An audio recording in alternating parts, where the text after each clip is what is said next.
And we're back at it again. Welcome to Under the Bridge. Episode 6, 7? Yeah, who cares? I don't know, whatever. I stopped caring. It I'm only not matters counting. when we hit 100, and even then, maybe not.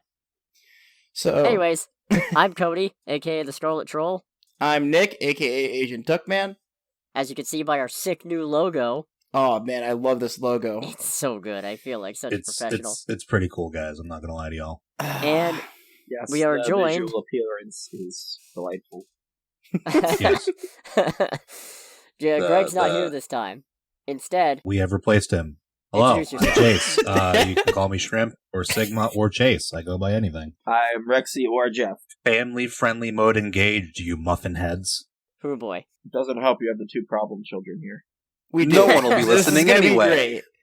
That is a descriptor. If your discretion advised after minute 5. I thought it was 3. Pretty much. Jimmy, can we get that little logo in the bottom right, the parental advisory? That'd be I'm not great. doing Thanks, that. Jimmy. Where's Jimmy Kimmel's obnoxious laugh when we need it? That was pretty good. That was very you. good. So, I've been practicing. Spirit of Jimmy is with us. Yeah.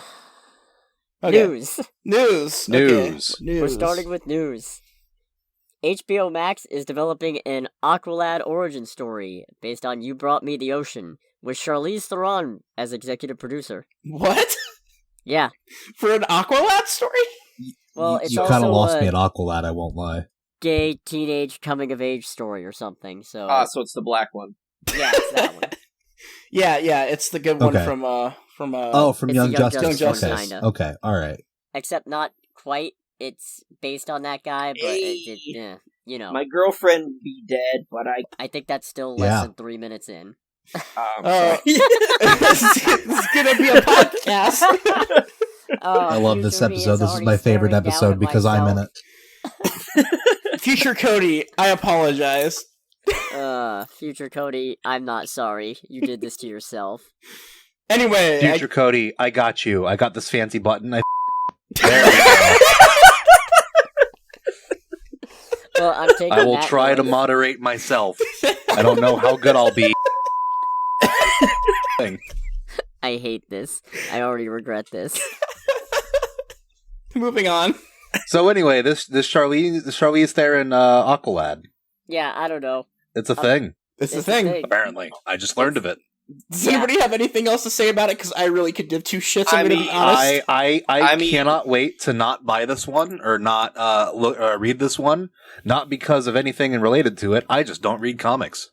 This Oh. is no. This is This HBO is Max. HBO Max, so Yeah. No, I like- definitely can't wait to not support it then. it kind of came out of nowhere in season 3. I liked it though because their banter was funny. Yeah. Like I liked them. I just wish I knew more about how it happened. It's something I've been trying to understand myself, given that I've recently started consuming more media than I normally would. You keep looking for the explanation as to why these things are. I had it a lot. Oh, geez, what was that show I was watching? But while it was the Halo series. Oh, None of it God. makes sense. Nothing about it makes sense, and I keep waiting for the payoff because, like, what? Explain this, Paramount. Why are you doing it this way? And it's one of those things where it might not get an explanation, and that frustrates me sometimes. I mean, the relationship itself was like 90% of the other relationships in season 3, and they were just shoehorned in. Because season 3 was just a bunch of shoehorn relationships that was very... Oh, just like Agents of S.H.I.E.L.D. oh boy, Yeah, no, season 3 of Agents of S.H.I.E.L.D. was just nothing but relationships, and only half of them were any good. But anyways, here's one. Oh boy. What we They got? now have a director attached to Beverly Hills 4, and it's Mark Molloy making his film directorial debut. what's he known for? No Just, like- feature films. There you go. Does he at least Beverly have like a Hills what? TV It's like- career or something? Yeah, is he a Beverly TV? Hill. Oh, sorry, Beverly Hills Cop 4. Oh my god. Oh, we okay. we getting my boy Eddie? I can't believe I left Cop out of that. Yeah, I was about to say Beverly Hills. That's not something I'm familiar with. Beverly Hills 4. The Hills Have Could be I good mean, Eyes. I know like- the place, but like You could've been like Beverly Hills Beverly- Chihuahua, Beverly Hills the song. Beverly Hills Chihuahua. Hillbillies, like... Oh, man. Beverly Hills Chihuahua 4. Oh. Yo, now I want to watch Beverly Hillbillies. Oh god. All I can think of is George Lopez as the Chihuahua, and I want to die. There were 3 of those. That was one of his greatest medias. I'm not gonna lie to you. George right Lopez. up there with Shark Boy and Lava Girl. Shark Boy and Lava Girl, he deserved to have an Oscar for. Okay, I'm that gonna was see both of you after school today. With your parents! Okay, I so know everything, and you know nothing. Nobody but Cody will laugh at this, but Georg Lopez. Georg Lopez. Georg Lopez. It's a dumb joke I'll tell you later. No, Okay. no, you know what? This is free content. Oh, So, okay, fair. basically, when we used to hang out at Gulfport on Tuesday nights, at one point we started talking about Majora's Mask, and somehow we got on Georg Lopez, and the idea is it's the boss Georg from Majora's Mask that you have to fight with the Zora mask. But It was Minish Cap, actually. was it Minish Cap? It was Minish Cap because you Majora's got to Mask. clone yourself in the particular pattern to hit the eyes at the same time. So Could have sworn. I've never played Majora's Mask. So I have some actual news relating to the topic, actually. I'm not done telling the story yet. Go for it. No, Georg is the boss of the Great Bay Temple in Majora's Mask. Georg is also a boss in the Sky Dungeon in Minish Cap. Well, there you go then. But the really funny thing about it was that after that night, I could not remember the joke for months, but I remembered laughing at something. And then all of a sudden I'm walking around the supermarket and it hits me. And I just message Chase and I go, Georg Lopez. Yes. So I'm sorry, you were saying you had something relevant. Oh, no, it's not. It's barely relevant. I just know his filmography, quote unquote. Oh, good, hit me with it. He did a GoDaddy commercial in 2016, a Nissan commercial in 2016, and 2 Apple commercials in 2019. Well, everybody's got to start somewhere, I suppose. Was he responsible for the GoDaddy commercials with the very attractive Danica women? Patrick? Maybe. Danica Patrick is who you're talking about, because she's like the first female NASCAR ride driver, and basically for some reason they threw her in the GoDaddy commercials because sex appeal. I don't know. I wish Greg was here because he would go off on his Danica Patrick tangent. Yeah. And I don't know if any of you have ever heard of it. I have not. It is. I understand one of he the has best some times. opinions about Danica Patrick, but that's about as far as it goes. It is hilarious. His Okay, Tangica just Patrick, rant. if you will. okay. Next time Greg's on the podcast, we got to talk about Danica We Patrick. gotta ask him about Danica Patrick, I'll make a note. Danica Patrick is a playable character in Sonic All-Stars Racing. Yeah. Is What? she really? Yes. Yes, That's she is. amazing. Yep.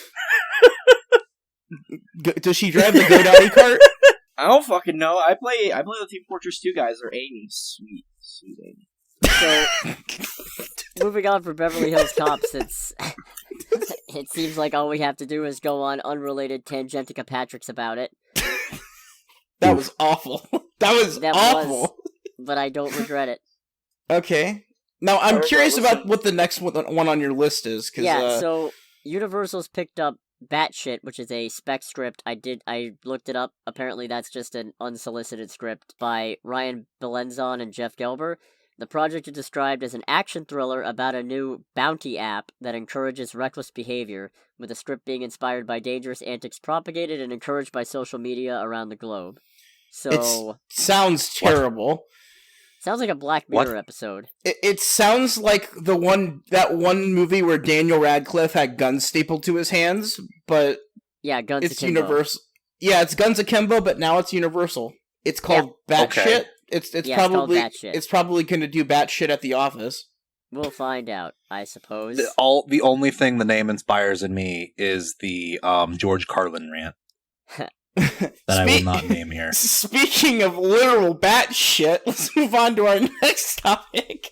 Yeah, we had a huge weekend drop for Morbius in its second weekend. I love a good segue. That was good.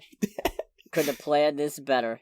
I planned that. No, I didn't. Okay, 74% drop is. Yeah, it was 74% Well, yeah, estimated the when seven I saw people it. that You know who would've that loved a wanted to good see it saw segue? it. Jeff Bridges? No, the guy who bought the rights to own it from the inventor, and then Huh. drove it off. Sold the it for started selling them for like 1,000% markup. Huh. I wonder how Paul Blart feels about that. Paul. Paul Blart is a modern American hero, He is. and I will hear no. Now I want to watch a movie No about dissent. Kevin James suing for the rights of Paul Blart. It's just a legal honest, drama where he's suing. I want another movie like Role Models, but with more LARPing. Yes, absolutely. Can we just get an entire movie about the LARP from role models, please? Thank you. Is Role Models good? I enjoyed it. If you like dumb adult comedy movies, it's for you.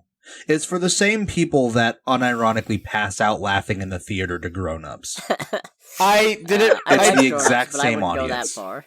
I mean, I haven't seen Grown Ups 1, so, you know. Grown-Ups 1's pretty great, especially when Steve Buscemi at the water park. I fucking love it. I passed out laughing no less than 3 times to Grown Ups 2 in the theater. Wow. But yeah, I have back a to problem. Morbius, the 74% second weekend drop is actually a record for a, quote, big comic book flick, so presumably one released by a major studio that actually has any marketing behind it. Well, I'm glad the movie is doing terribly then. Yeah! Maybe it means we won't get any more Sony-verse crap. No, we will. Just Yeah. probably no solo Morbius movies. Oh. They're in too deep to stop at this point. It's gonna take like 3 or 4 flops for them to reconsider this whole thing. Well, I think Kinda wish Craven's Marvel gonna would just flop, stop at so... in general. Was Venom 2 a commercial flop? I know it was a good No, movie, but... It wasn't... I actually think it did better than all 3 Marvel Studios releases that year. Really? Oh, Well, okay, it didn't do better well- than No Way Home, but it did do better than There Eternals, was no way to do Shang-Chi, No Way Home. and Black Widow. Well, then It's not again... like and those those were- 3 were it's- those 3 were relatively weak Marvel movies, so I'm sorry, they Jeff, were go ahead. definitely Shang-Chi is not heavy weak, and I'll haters. fight both of you over that. Shang-Chi's Okay, great. well, You can't even get me to care about that movie because I don't even know who the hell that is. That's... No, like- I should I'm apologize. I did not see the movie. I understand you guys because you guys are more deeper into comic stuff, but like you talk to regular people like me, we don't know who the hell Shang-Chi is. Yeah, and nobody knew who the hell the Guardians were. That's not an argument anymore. I disagree, but Ant-Man. I mean, people knew who Ant-Man was. Yeah, as a Tangentially- goddamn joke. Yeah, he was. It's the same thing as Iron Man back in 2008. People knew who he was, but for the wrong reasons. The difference is the Guardians were actual D-list nobodies. They were legitimately the bottom barrel. Like, even Hawkeye was kind of, like, unknown, and, like, But Hawkeye again- and Black Widow. Well, Hawkeye was always Again- an Avenger. Yeah, nobody gave a again, shit about the Avengers until the Avengers came out. You also have to remember that the nobody of Shang-Chi comes, 30 Marvel movies later? It's to the point where it doesn't matter. It's a Marvel movie. People are going to maybe care about it, even if they don't know who the character is. That said, fair. I agree with Jeff. I don't know who Shang-Chi is, and frankly, I have no real attachment to the character, and I'm in no hurry to watch the movie until it comes out, until he becomes relevant for the next big Avengers team-up, honestly. Yeah. If anything, though, I Um, will say Venom beating it at the box office is actually an accomplishment. Again, because it's a Marvel movie. Yeah. It's whether people know or who not Carnage it's... is. Yeah, whether or not it's a character people are attached to and care about, it's a Marvel movie. It's the next big thing. It's the Yeah, like- it's the prestige of the brand rather than the actual character recognition. That's the one. Plus, Thank you. Shang-Chi actually got really good reviews all around and is generally agreed to probably be one of the better things that came out that year. Because, okay, Venom 2 beating Black Widow, not a huge surprise, especially given the pandemic climate at the time and also the fact that they released it straight to Disney+. Beating Eternals, also not hugely surprising because not only are the Eternals a bunch of nobodies, but their movie wasn't great. It was decently ambitious, but still nothing spectacular. I like the potential for this movie and what it opens up more than I like the movie itself. Beating Shang-Chi, though, that's an accomplishment, I think. Well, I guess let's But- move on. Yeah, Morbius sucked, and I'm Morbius glad it's sucked. failing. Or it didn't suck, since it's about vampires. Oh god, that is the worst joke. Oh, let's just move on. Yeah! Just Give me freaking 5 minutes Blade. and a different topic. I'll make worse. I mean, we're getting it eventually. I'm still pro Wesley Snipes, but like, I'll give this boy a chance. My boy. Wesley Snipes just wanna- literally tried to choke the director of Blade Trinity. I mean, have you seen that movie? It's I'd partly choke him bad too. because of Wesley Snipes. Wesley Snipes really is like one of the biggest drama queens of all time in Wesley cinema. Snipes is what Wesley Snipes is. Wesley Snipes. I just want to appreciate how Mahershala Ali, sorry, I'm going to have a hard time saying that. Marshala, yeah. Mahershala Ali walks into Marvel, says, I would like to play Blade. and they say, "I'm sorry, we don't have any Blade projects going right now." He's like, "No, you don't understand. I want to play Blade." Originally, they talked here about we making are. it a TV show, and then they reworked it into a movie based on him wanting to do it. I mean, to be fair, the guy with sunglasses on looks like Blade, so... Honestly, with the way Moon Knight's going, I kind of have high hopes for a Blade show. Without them holding back, I should say. Yeah. Surprisingly enjoying Moon Knight. We'll get to Moon Knight later, but yeah, it's great.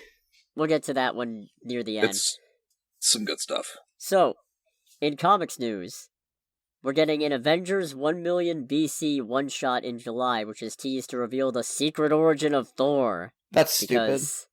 Yeah, wow. I can just. Are they finally putting Khonshu on the team? No.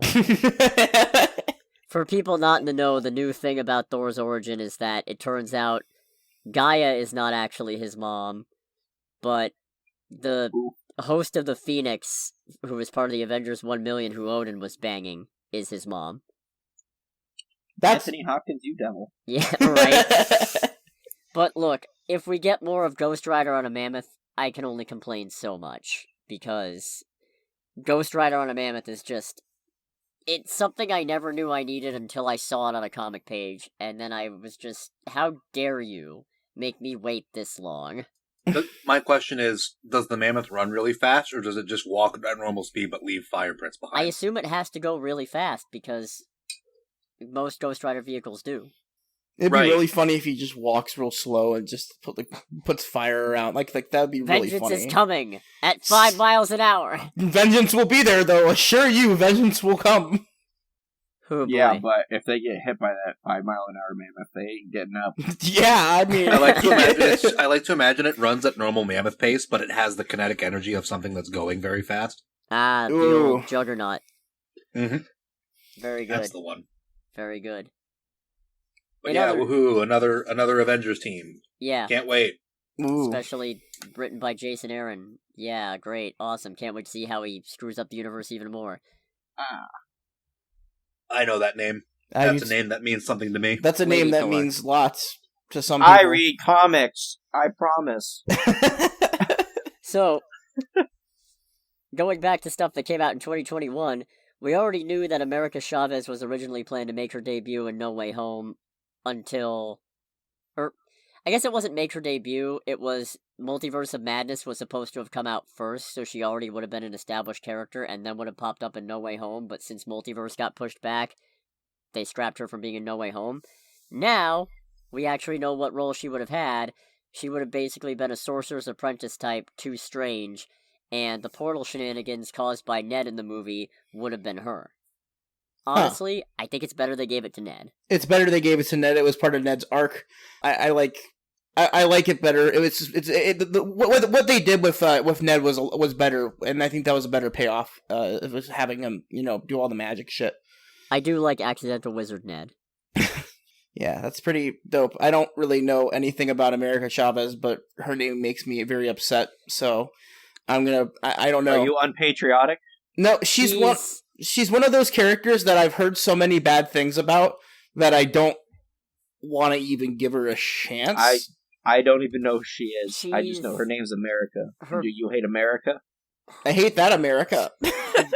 She's not a bad character in most of her appearances. The problem is her literal first solo run was an absolute train wreck. And unfortunately, that was also a lot of people's first exposure to the character, and because it was her first solo run, it drove the conversation around her a bit. So she's kind of been ruined by that bit, but you know how it goes. All it really takes is one good movie adaptation, and then she'll be back on top. I just always appreciate when a movie uses the characters it already has instead of having to introduce new ones to fill roles that could easily be given to someone else. So, Again, if all she was going to do was replace Wizard Ned, absolutely making Wizard Ned was the call. Plus, I really hope that means Ned gets his memories back at some point and gets mad at Peter, because I could have been a wizard! Forget MIT! I have magic! I kind of hope not, because that just kind of ruins all the stuff Peter had to pay for. Because, in the first two movies, it seems like Peter doesn't really have any real sacrifices that he makes. And in No Way Home, that's the big sacrifice, is just sacrificing everyone. Well, sacrificing his feelings so that everything can go back to normal. So I actually think it would ruin everything if Ned got his memories back. Counterpoint, Spider-Man is not supposed to be in a perpetual cycle of misery. That's the result of a bunch of editors who don't know how to handle the character actually growing up and maturing, and even in that instance, the real thing that happens is that a tragic Spider-Man event happens every so often, but because comic book movies are compacted by nature, everything that happens has to be big and tragic, which is why it's just fed into this perpetual cycle that Spider-Man is a sad sack. I also would appreciate if at the very least him, Ned, and MJ regained their memories. If only because I feel like a Spider-Man who is alone is a Spider-Man who has nothing to lose. And I feel like that if we're not gonna have there's the whole gimmick of Spider-Man to me has always been him struggling to juggle his hero life and his personal life. And right now, as it is, he has no personal life. He has no obligations to have to make his encounter with the Rhino very quick because he has to get home to Aunt May, or because he has to get to school real quick. He just lives in his own on an apartment, and I think he was going to a community college at the end, if I remember it correctly. Getting his GED. Right. GED, yeah. So there's not a whole lot that could potentially drag him away from there. So again, I think having Wizard Ned at the very least start dabbling in that, if not, because Strange won't. Absolutely not. Especially not after last time. Yeah. But Yeah, personally, I think if there's going to be a character that should remember that will or should remember Peter, it's I don't remember his name, but John Favreau's character. Happy? Oh, I think Happy. Yeah, Happy. I think Happy should be the one to remember him, and I think it's good. I think them not remembering him, Ned and MJ specifically, because I think it would be a good time. I think it would be a good growing up moment. For him to like move on and introduce characters either like Gwen or in my personal opinion, Felicia. Oh, yeah. So, I'm 100% on board with Felicia Hardy. Me too. So like, give me Black Cat, please. And I think this is a perfect opportunity to set that up. You said perfect Black Cat. Oh. Spider-Man does historically have has a rotating cast of supporting characters, so it's not the worst thing if Ned and MJ don't come back. I kind of hope they do, if only because at some point, but not anytime soon. Certainly not in the next movie. But I definitely don't want to see Happy remember, because I feel like one of the best things about this entire new setup is that it completely divorces Spider-Man from Stark Industries and means that he cannot rely on Tony Stark tech in it or support in any capacity.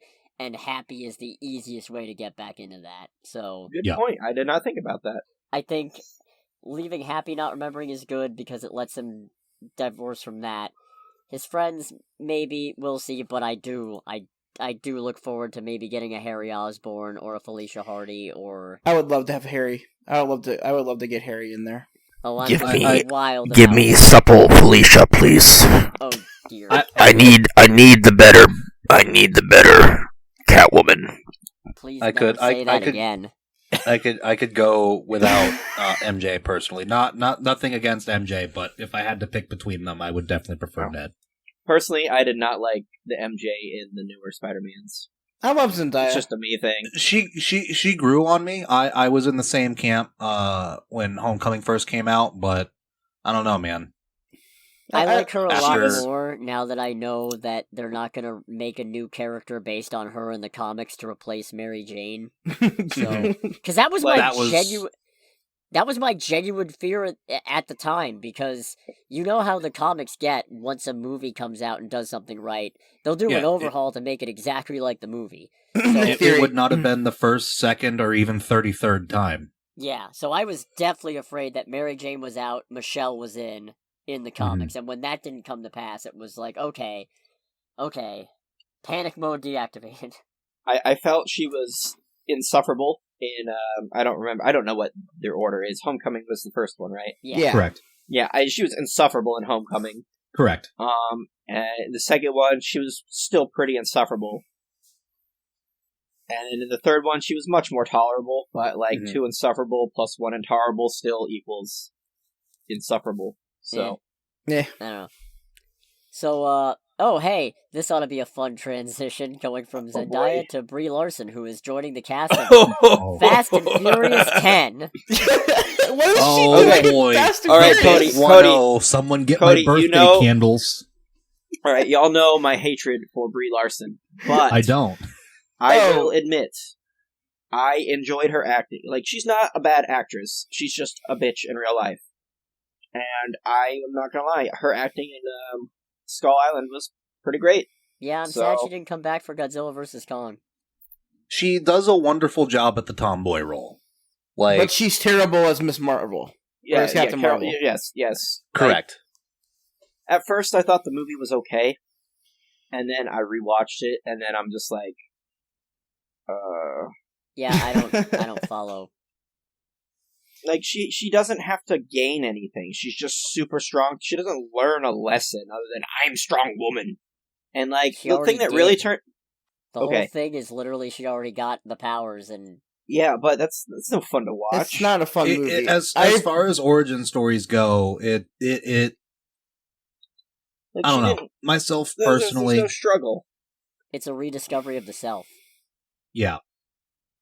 So I don't know. It might not be a struggle you like, but there was a struggle. I don't know. I don't really. I wasn't also a fan of Captain Marvel, but I'm not crazy about it either. I just. What's she doing in Fast and Furious though? Like, what's her role? No idea. I mean, she'd probably female driver opposite John Cena. I could see Brie Larson being in a Fast and Furious film. Honestly. Yeah, no, absolutely. She'd fit right in with all the testosterone. I'm not going to watch it because. Did they already go to space? They already went to space, right? Yeah, they went to space last movie. Okay, so now they're going to like what? Jurassic. They're going underwater. Isn't this the Jurassic World one where they're like crossing over with Jurassic World? You know, part of me Jesus hopes Christ, not, no. But the other part of me would pay twice the price of a normal ticket to see it. Why'd you have to remind me that's actually happening? That is actually happening. Why did you have... Like, Jurassic World is already fucking awful. So, hear me out. Like, weaponized dinosaurs is the stupidest idea since making a theme park out of dinosaurs. Don't act. Jurassic World is the stupidest fucking idea. Because it's literally Jurassic Park, but fucking worse. Sorry. So, hear me out. Fast and Furious has already jumped the shark. We've gone to space. There is only one thing bigger than jumping the shark, and it's having Vin Diesel take his car over the Megalodon pit. That is the only reason they're crossing over. It's the only reason they're doing it. I'm calling Every it. time, Chase. Why are you eating during the podcast? I literally haven't eaten today. Okay. Sorry, you went very quiet, and I was worried for a second. Yes, death on public. Yeah, I'm actually glad Greg wasn't here for this news, because I feel bad bringing up the Fast and Furious to him anymore. Oh man, all I can think of is when I went... Jeff, remember the Fast and Furious ride at Universal? God, that was a time. It was enjoyable, but, like... It's all about the family. Oh, dear. I'm skipping over this next bit of news because it's video game related, so I'm going to save that until we're... So is the last one. What? So is the last one on your list. No, this one's movie related. And also, I've got another thing after that. It's video game related, movie related. Shut up. Just go for it. Ken Penders is an asshole. But you all probably already knew that. And if you didn't know that... I don't even know who that is. Oh boy! Ken Penders. Yeah, so Ken Penders. Yeah. He was a writer for the Sonic Archie comic, and he blew up the Echidna mythology, introduced a bunch of different concepts and what have you. And something, Sonic Chronicles Dark Brotherhood happened. Something, Ken Penders sued because they were all too similar in his mind to... his Echidna concepts. Something, Archie lost their paperwork and couldn't prove that he had a work-for-hire contract, which meant that he got to keep the rights to every character he made. Something, Sega and Archie did a big implosion of comic continuity to remove all of Ken Penders' influence. Something, Sega decided not to renew with Archie and decided to go with IDW instead. So, the longest-running comic adaptation of Sonic, arguably one of the longest-running single continuations of Sonic continuity ever, ended in large part because of this asshole, who then tried to do shit like get somebody to write an evil Sonic comic, or a Scourge comic rather, but Scourge is just an evil alternate universe counterpart of Sonic, despite not having the rights to any of the other Sonic characters. Now, he's threatening to sue Paramount or Sega or whoever because, oh no, there's other echidnas in this movie. That means they stole my idea. All right, as like the one of the single-digit people who actually fucking likes the Dark Brotherhood, the similarities are non-existent because in the Dark Brotherhood they're fucking like interdimensional space stormtrooper motherfuckers, while they're like savage tribals in the fucking Paramount movies. So what the fuck is this person I've never heard on about? No, Yeah, he was I would on like about a comparison with his comic to the game, not the movie to the game. Oh, I would like to also add, doing a little brief bit of research about this, when asked if he had any grounds for his claims, his response on Twitter was, "I'll let the attorneys hash that out." He doesn't even know if he has a case! What a dick. He's just hoping for money! Oh, Ken Penders at it again. I really wanted the sequel to that game. It's like Harmony Gold all over again. Ugh. If you've never played the game, it ends on a cliffhanger. Does it? Yeah, because the only person who doesn't follow you into the interdimensional shit where you fuck up a bunch of like fascist aliens before you get to the like actual fascist aliens who are just making the other aliens be fascist because they're assholes. Literally the story. And because Eggman has his own city in this world, and you're like helping Gunn get there, right? So you leave Eggman behind, and then like And you predictably, and predictably come back and everything's an Eggbot, and you're like, fuck, and then the game ends. Not Man. even kidding. what a sad situation.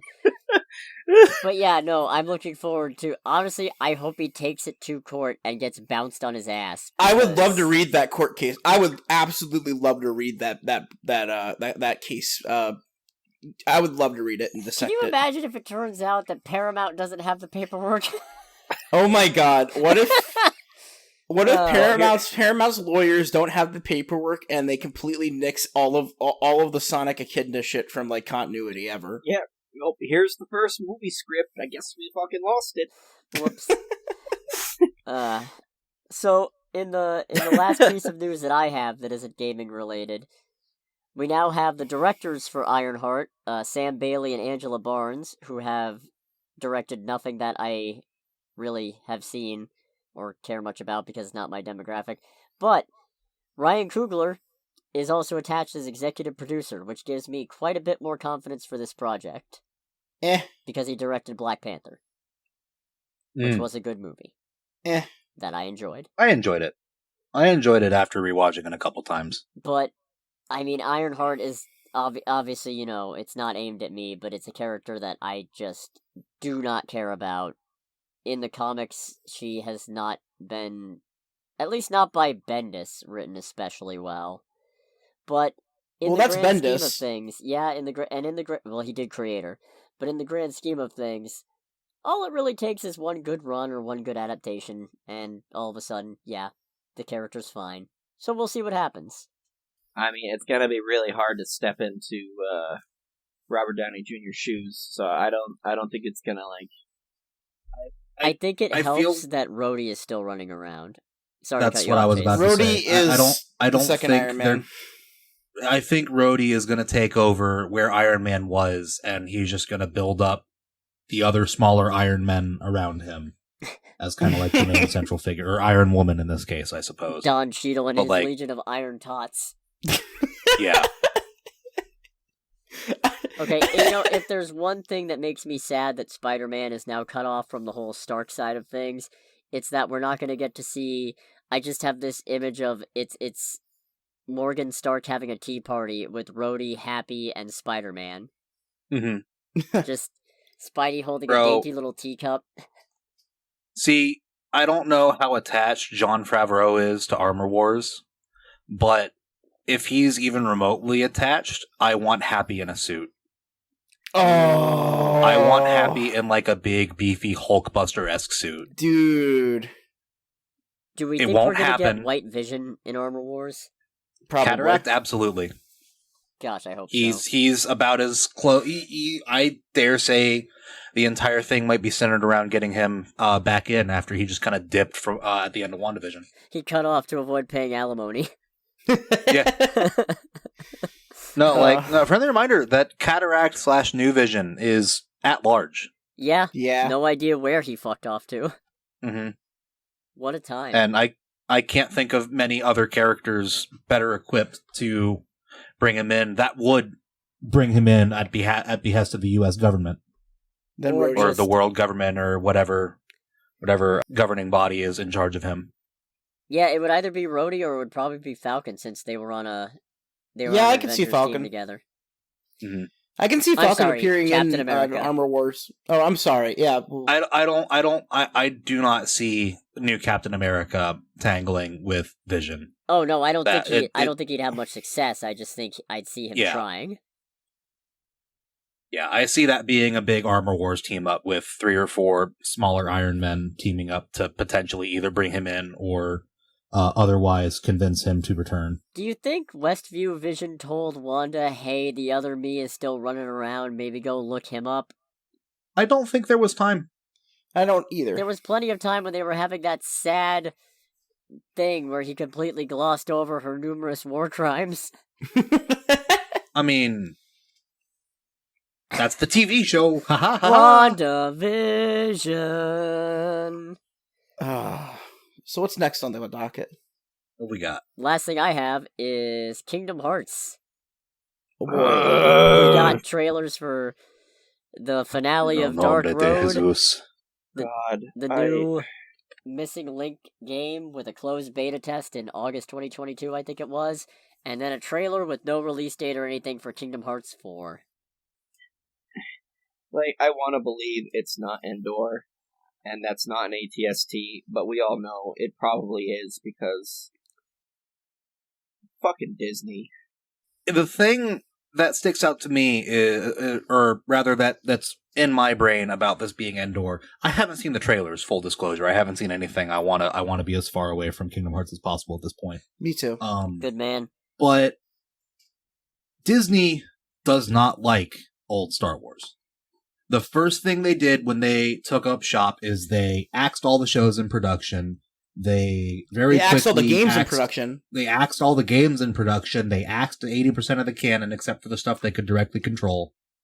I don't see why they would make it Endor, which, friendly reminder, after the Galactic Civil War, when the Death Star blew up, it basically turned Endor into a nuclear hellscape. It was not a survivable planet after the debris came down. That's not what Episode 9 says. Episode 9 doesn't exist. So, I agree. I do not see why Disney would make it Endor and not Takadana or some other random new forest planet that they can completely create for this game. Instead of, because if it is in fact set on Endor, and that is in fact an AT-AT, they're going back to the Galactic Civil War, which is something that Disney is desperately trying to avoid in recent canon. In conclusion, if Chewbacca lives on Endor, you must acquit. But what the fuck are going to be the soulless? The heartless.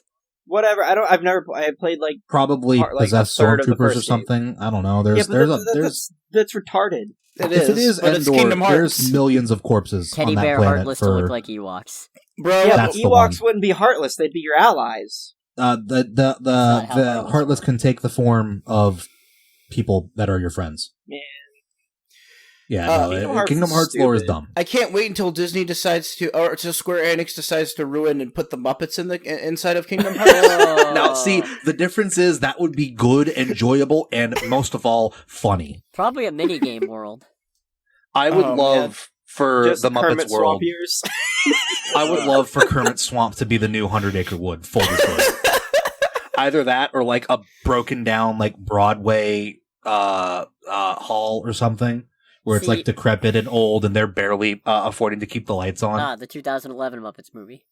Yeah, and your job as Sora is to help them get their show on the road so they can get the funding to actually become a Broadway troupe. I feel like that would be a great story. That would be actually pretty good. Square Enix, I am available for roles. If you want to hit me up, I can maybe write you up a little script. Hey guys, we got our new level, Frozen 2. I'm game. Incredibles 2. The thing I'm most afraid of when it comes to the potential for Star Wars and Kingdom Hearts 4 isn't even Star Wars. I'm afraid of what's going to happen when they start putting Marvel in this fucking game. I know, that's the first thing I went to. It's going to be Sora bumping fist with Iron Man. Ugh. Cody, you're safe. It won't be the MCU. It'll be the Square Enix games. No, you're fine. It's fine. The MCU is just free real estate for them to keep coming back to that well over and over again, because as long as the MCU is still going, which is going to be for a while yet, they've got free content. I'm just saying, a Cars world would be the ultimate pod. Plus, I would love Sora Car. one level deeper than Marvel. Imagine what happens if they take advantage of this being a completely different reality to bring in the live-action Disney remakes. Oh no. Yeah. Fear. Or because fear, Disney fear. now owns all Fox properties, we can get them with Oh Alien. god, Alien! That's terrible. Alien and Kingdom Hearts. No, have you seen how they fucking ruined it with Prometheus? Can we and get Covenant? Predator No. as a bonus boss? I heard your first podcast, and I knew you were talking about me. The one with the alien Yeah. show. Yeah, we were. Fuck, I'm gonna hate it. Alien movie. Fuck, I'm gonna hate it. But like, yeah, no, I also don't like how hyper-realistic Sora looks. I'm sure it's just a function of the world that he's in, because Donald and Goofy still look super cartoonish, but... What world are they in? Star Freaking VR Wars? Kanojo? No, okay, so at the end of... Oh, boy, I hate that I have to explain this. At the end of Kingdom Hearts Melody of Memory, it turns out that Sora has ended up in a world called Quadratum, which is Latin for square. Ha ha. oh, I hate it. Oh, so they brought him into House Party. No, Now no, he can they share brought a him screen into with the Tomb Game Raider. Grumps and Doja Cat. A world that, by description of Ansem the Wise, who is describing it in purely hypothetical terms, exists in neither light, darkness, in between, memories, data, or dreams. It is a world of unreality, a fictional world. So he went to the real world. That's my guess. My guess is that the Kingdom Hearts world, as we know it, is some kind of simulation or fake world, and Sora's in the actual world. Bro, I can't wait for the Chicken Little crossover. Wait a second here.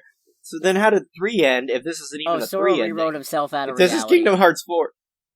You just casually said that. Yeah. What the fuck? What I really I thought this was just Disney characters and you hit things No, with it Well, was, guys- and then it got complicated, because what happened was, there was supposed to be a Keyblade War between the 7 Lights and the 13 Darknesses, and then the 7 Lights got their asses kicked, and Sora went back in time and used the power of waking to save everybody, but there was meant to be dire consequences, and then Kairi got fucking fridged one last time, and Sora's like, I gotta go save her, and it's like, bitch, you already on thin reality ice, don't you go fucking with this one more time, I'm gonna! And then he goes back in time and he saves Kairi, and then he just blips out of reality, and it turns out, apparently, he's in random video game world from Toy Story, which is apparently actual reality.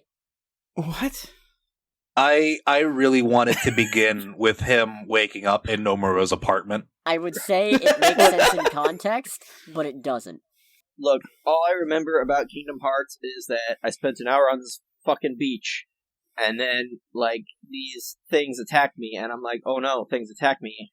And then I get to Monstro, and then I get lost in Monstro, and then I get angry. And then I ran out of Dance, bullets, water, and then I get dance. that. Dance, water, dance. Oh dear. Dance, water, So, dance. Uh, Dance, water, dance. Yeah, let's move on. I have a bunch of other Get Video Game news stories to add Hit in. me. Oh boy. We're This gonna is gonna hit be a you. long episode. This I is can't- because we got a I lot can't of wait we got a for lot the of rain. news stories to Can we cover. Still got just so skip the much more to topic this cover. time and save it for next week? That's fine with me. What's the topic, No. Sonic? No, We're keeping the Oh. review. We're keeping the review in. Okay. Still, Sony, Sony, Sony boy. and Lego have invested $2 billion in Epic Games to create the Metaverse. Oh. I hate this reality.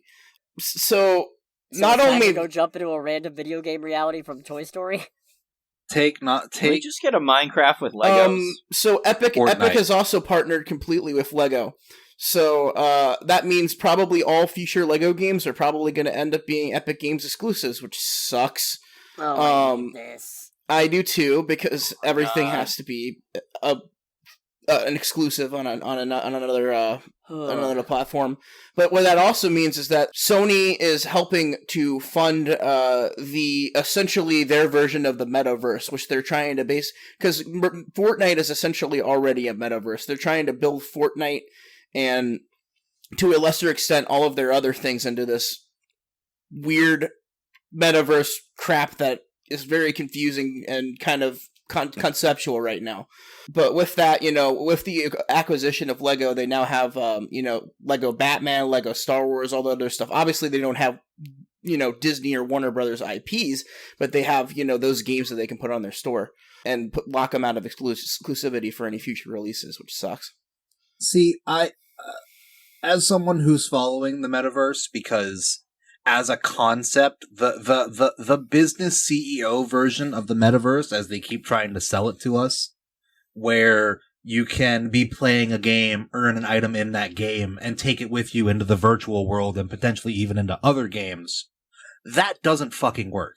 That is as close to snake oil as you can get without milking the snake.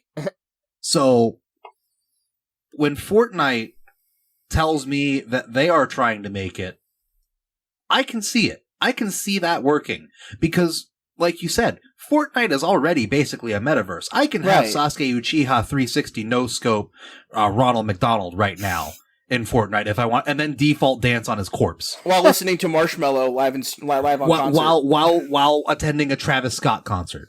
That you won't get trampled over. That you won't get trampled at, which is the best part. Like, it didn't, I hated the concept of everything I knew and loved being sucked into the void that is Fortnite, like it's the ending of season 10.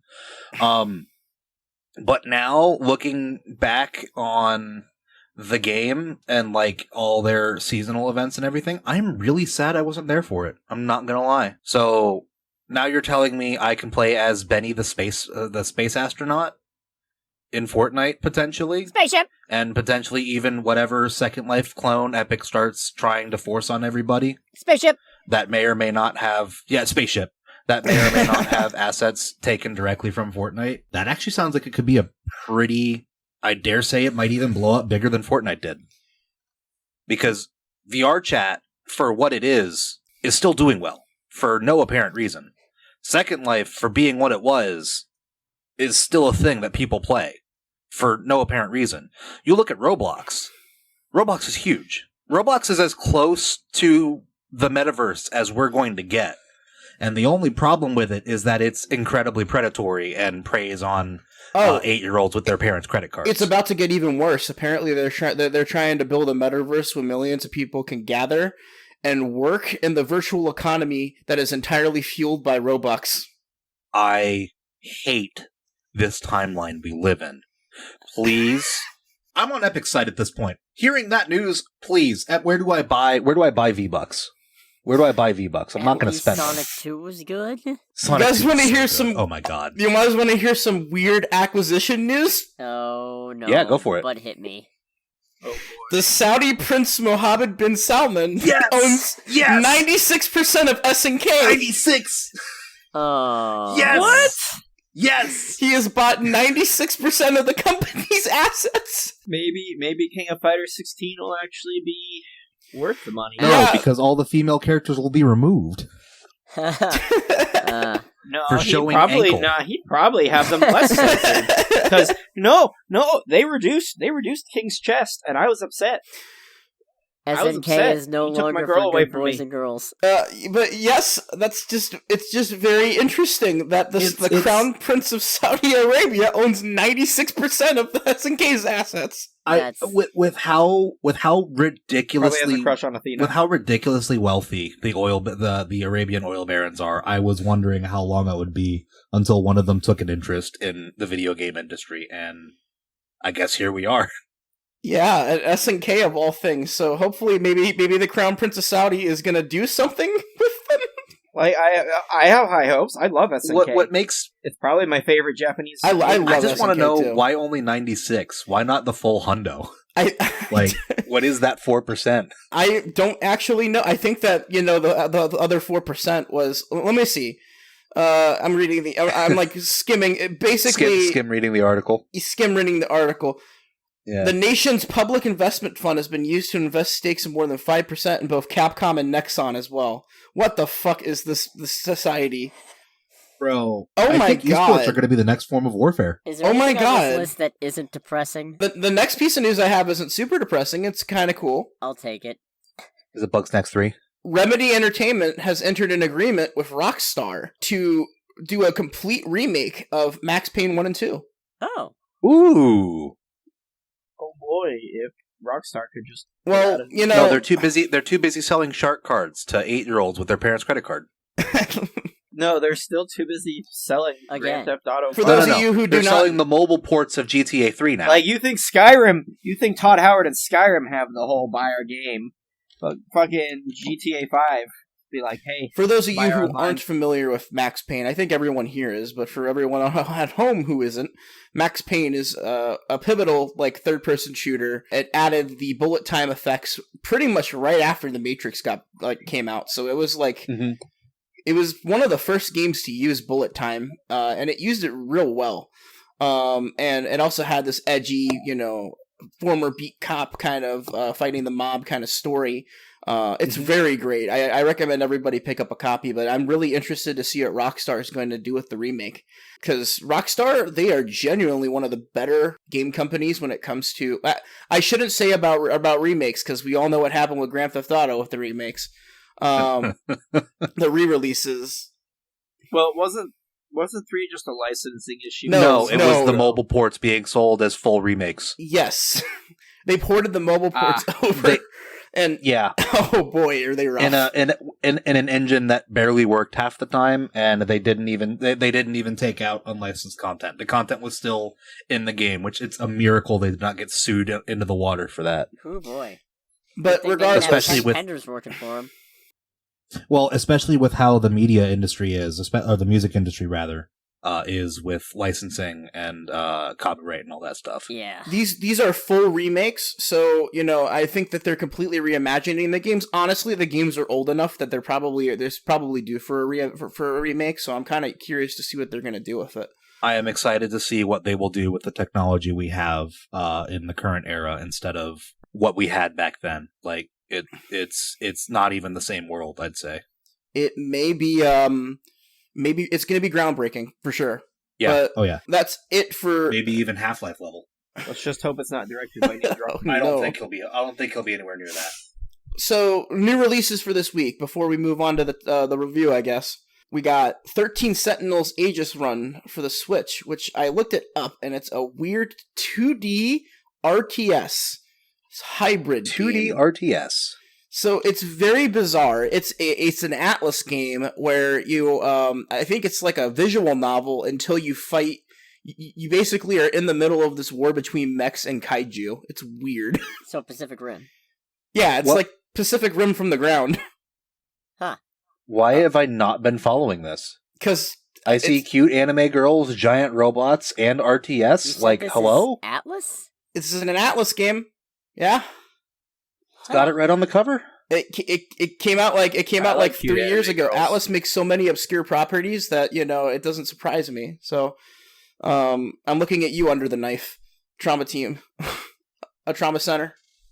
The only downside is it's on a Switch. Don't Starve Together is getting ported to the Switch. I Okay. mean, that's going to probably do well. Cat Cafe Manager, it's pretty self-explanatory. Comes out, on the Switch and PC on the 14th. Nobody Saves the World, which actually looks pretty fun. Although I think it's a PlayStation to Switch exclusive. It's not coming to Xbox or PC. It looks like a cool little Diablo-esque. What do you call those games? ARPG. That's what it is. Isometric. Yeah, an isometric ARPG. And then Road 96, which is a procedurally generated road trip experience. Oh dear. It's like a Ooh. narrative game, but it's procedurally generated. And that's coming out on all major consoles and PC. the Stanley But Road will Trip. it have steering wheel support? At the end of the week. And yeah, the Stanley Road Trip. Some other, we also got an announcement of Return to Monkey Island. That Yes. got, announced earlier this week. So that's going to be it. I think that was last week it got announced, but still, whatever. I'm really interested to see what they're going to do with another Monkey Island, because Monkey Island's great. And then lastly, this week in gaming history, my last part. Major events that happened. 32 years ago, we got Bonk's Adventure on the TurboGrafx 16. Nice. 14 years ago, we got Mario Kart on Mario Kart Wii in Japan. Okay, alright. Tomb Raider Legends came out 16 years ago this week. The Super Nintendo launched 30 years ago this week. Alright. We got Banjo-Tooie 21 years ago for European listeners. Old enough to drink, happy birthday. Dark Souls 3 came out 6 years ago this week. It does not feel like it's been that short of amount of time. Yeah, this feels like it's been 10 years. This one is a big 1-2 here. Link to the Past is 30 years old this week. I don't believe you. Criminy Jim. Yeah, 30... I don't believe you. Nintendo hasn't said a word about it. They haven't said a single word about it, but it came out on April 13th, 1992. So, to be fair, Nintendo usually only bothers with franchise anniversaries and not with individual game release anniversaries. I would argue that a game release is an anniversary for the franchise. I mean, Link to the Past is one of the pivotal games for the whole console, so it's kind of an important game. I'm not disagreeing, I'm just saying, typically speaking, that ain't how Nintendo roll. That's fair. 21 years ago this week, we got Metal Slug X for the PlayStation. Good. Going back to SNK news. Golden Sun Lost Age came out 19 years ago on the Game Boy Advance. 7 years ago, we got the PC launch of Grand Theft Auto 5. 63 years ago, we got the birth of Tadashi Sugiyama, who is a designer for Nintendo, most known for creating Nana and Popo for the basically Ice Climbers. He also worked on Luigi's Mansion, the original ports for Pilot Wings, SimCity, Mario Kart. He was a coder for Nintendo that now is one of the big wigs. So okay, see, I thought you were gonna say a game came out 63 years ago, and I was about to say no fucking way. I mean, that's 1960. They were making games back then. Well, 44 they weren't games years like ago, you or me know them.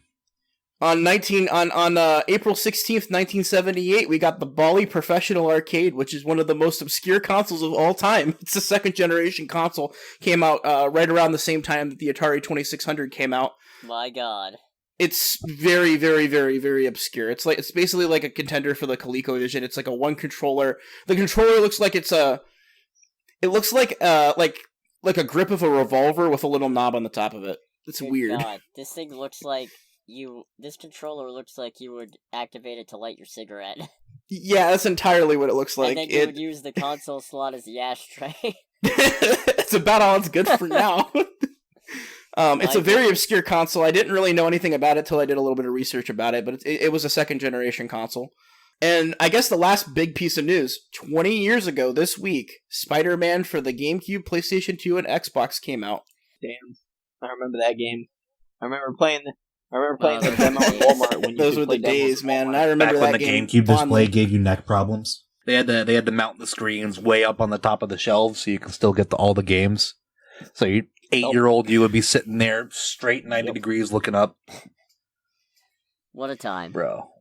What a time we live in. We live in a world where kids these days don't get it. They just get the Switch controllers wirelessly with little dongles on them. They got the 40-inch screen. Yeah, they would have the Game Boy Advance, the old Game Boy Advance bolted in, and you could just play the little demo. That's all.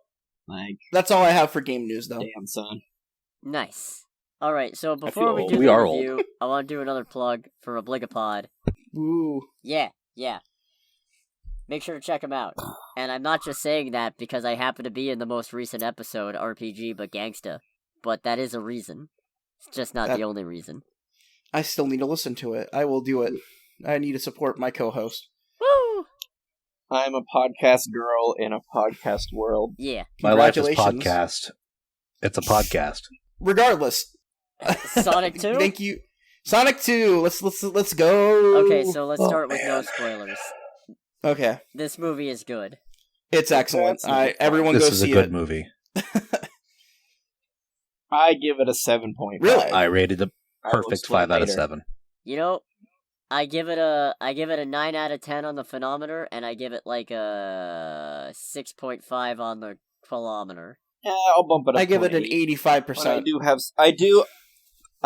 have some issues. I love how all of us have different ratings. I feel like Well, yeah.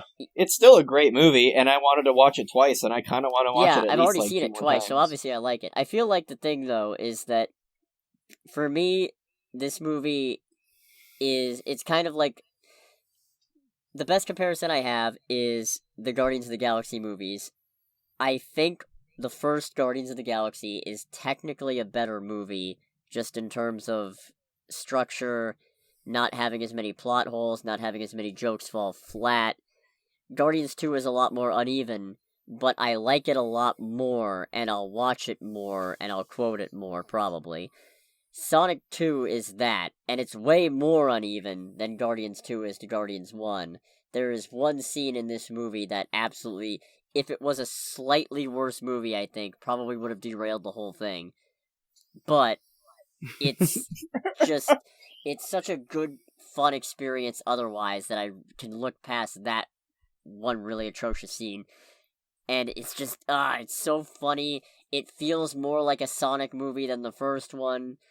It's just, I Let's like just it. go straight into spoilers at this point.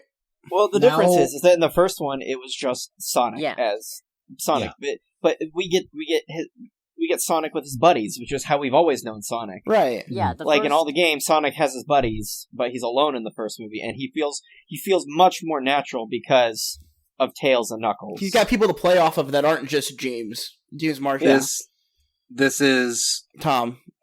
Now that the exposition is out of the way, now we can have fun with it. We've eaten our vegetables. That means it's time for dessert. Will there be grapes? No. Damn it. No grapes. But no, I think it's definitely, the first movie was more of a, it's a Hollywood idea of what people want out of a Sonic movie, and once they realized that people were actually going to go see it and actively wanted more of the stuff from the games, they were like, okay, sure. Mm-hmm. You can tell the people who made this cared about it. Yeah.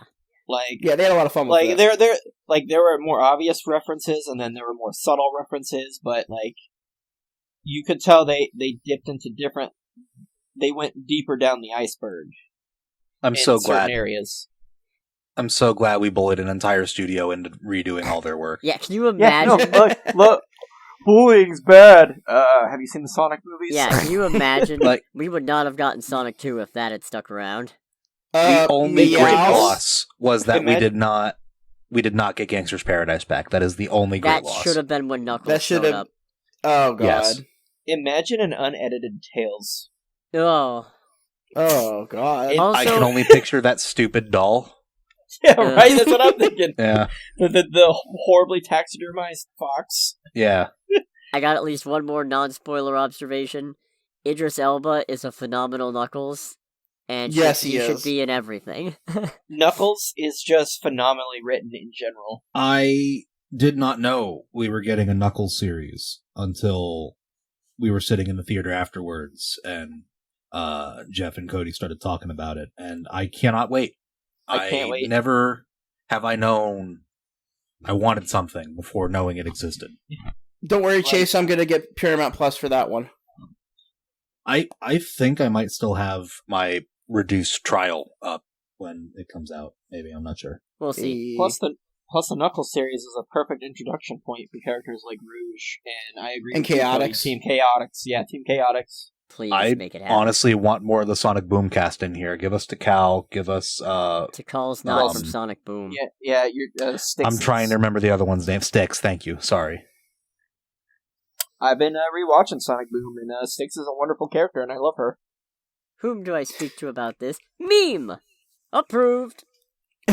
So let's go straight into spoiler talks then. Straight into spoiler. That wedding scene is atrocious. Yeah. It should have been removed. Yeah. It shouldn't have been as long. The second the ring gag was pretty when he played the trick on when he was playing the trick on his you could niece, see where it's going. You immediately know what's happening. God. Yeah. I like how they introduced Gunn at it because it was, I thought it was funny. But we got Gunn finally. But fuck, man. I think the biggest problem I have with it is You can tell they put it in. They didn't put it in to introduce Gunn. You can tell they put it in because they wanted to give Maddie and also kind of Rachel something to do in the movie other than just stand there and be supportive parental figure to Sonic. And I respect that. The problem is, there are a bunch of better ways you could have gone about it, because this setup is stupid. You're telling me that in order to flush out Sonic, Gunn decided to set up a multiple months operation of sending somebody to fall in love with Maddie's sister who lives in a completely different state, all for the sake of staging a fake wedding full of all of their agents that Sonic was not invited to and did not show up to and wouldn't have shown up to if it wasn't for Robotnik's untimely return and intervention. Why didn't you just have somebody move into Green Hills, where your actual goddamn target is? This was just... it's so stupid. I also feel they could have cut most scenes with Wade. Like, I like Wade, but, they were completely unnecessary. I like the bagel bit. Wade needed to be there. The bagel bit needed to stay. The bagel bit was great. I have to disagree on that. I did not enjoy the bagel bit. I'm so sorry. I feel like the bagel bit needed to stay, and at the very least, we didn't need the whole "is that your dad" bit, but we did need the "welcome to the Wade Cave" is something I hope to someday say to a woman. And we definitely didn't need the Ghostbuster Marshmallow Man references. That wasn't super funny. That was bad. Yeah. I laughed. I'm man enough to admit it. So, Chase, how'd you feel about the scene that, I think you can assume everybody thought was for you? Oh my gosh. So, hear me out. I assume you mean Ivodka, I think is what it is. Yes. Yeah. Yep. Yeah. So, at first, I thought the scene was incredibly cringe. The Katyusha dancing is by far one of the highlights of the movie. And then we get Uptown Funk and flossing. I do not understand. Going back to Cody's mention of highs and lows in a movie, that is definitely one of them. I feel like if this was an actual literal roller coaster, I would have whiplash. However, I would happily take the entirety of the screen time of the wedding action sequence and turn it into more Ivodka. That is that is something I like. Please, I would have much rather that than a best 5 out of 7 than have to watch whatever the fuck that sequence was. Holy shit! How about Supersonic? I was literally screaming when Supersonic happened. Yeah, but at the same time, we didn't get Chaos Control. No, we did. Robotnik did it. Well, yeah, but that's not who we wanted to see do it. Well, yeah, I wanted to see Shadow do it, but Shadow's not in the movie. Yeah.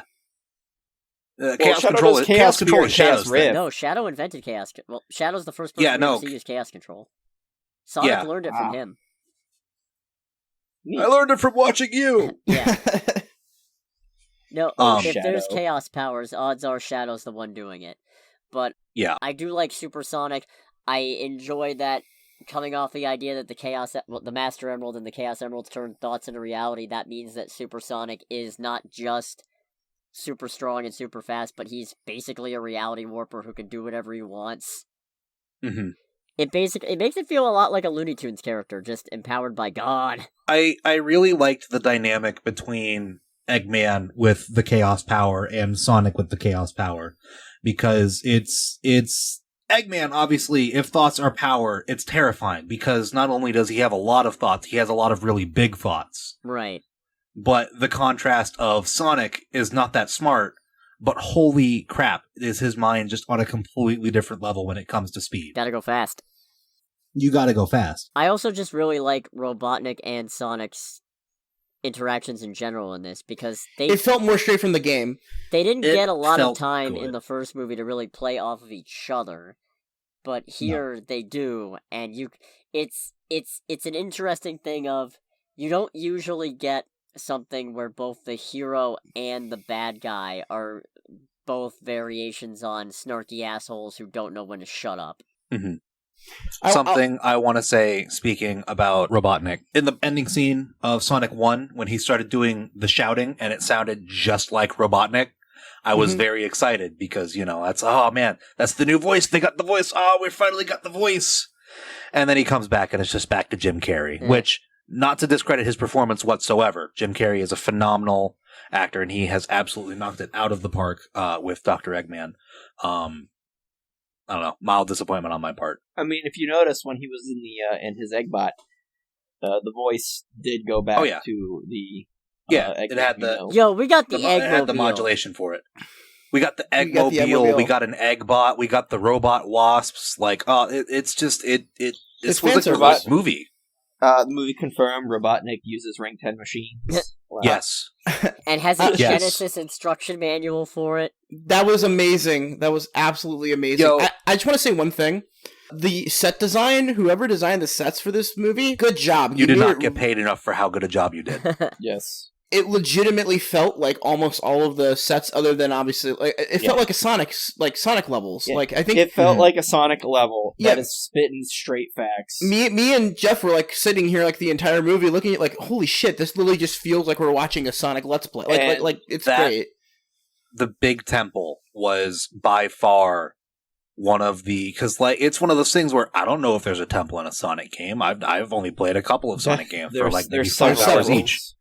But I think the only Sonic game I played to completion is Sonic 06, so that should tell you how big of a Sonic fan I am. I straight up took one look at that temple and I went, yeah, it's a Sonic thing. That's a thing. I just want to appreciate, no doubt. You know, the final 20 minutes was just they were just making love with Sonic. That was Sonic. It was amazing. That was Sonic. Yeah. No, the last 20 minutes where they're all doing those moves together. That's fucking Sonic Heroes. And I was hard. We'll show that creep the real superpower of teamwork. I'm so glad they didn't say that, but the spirit was there. I could feel Escape from the City.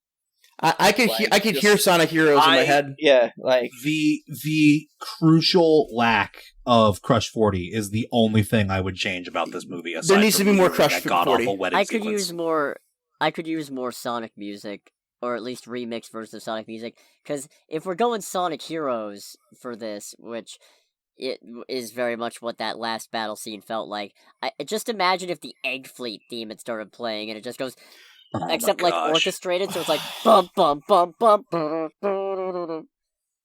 Get Tommy Prophet or Zwei out here and have them just start doing remixes. Come on. Just in Sonic 4, can we get the Egg Carrier? Your sound editing in these movies has been so off the charts. You got the classic Ring sound. You got the Chaos Emerald sounds. It feels like I'm playing the game. I was completely uninjured, and my vengeance will come when you least expect it, Fox. Yeah, they even got they even got ball mode sounds right. Everything about this movie reeks of Sonic, aside from a couple scenes here and there, and the only thing really missing from it is the music we know and love, which you got some royalties in there. I get it. You got to appeal to the haha funny Zoomer Fortnite dance crowd, but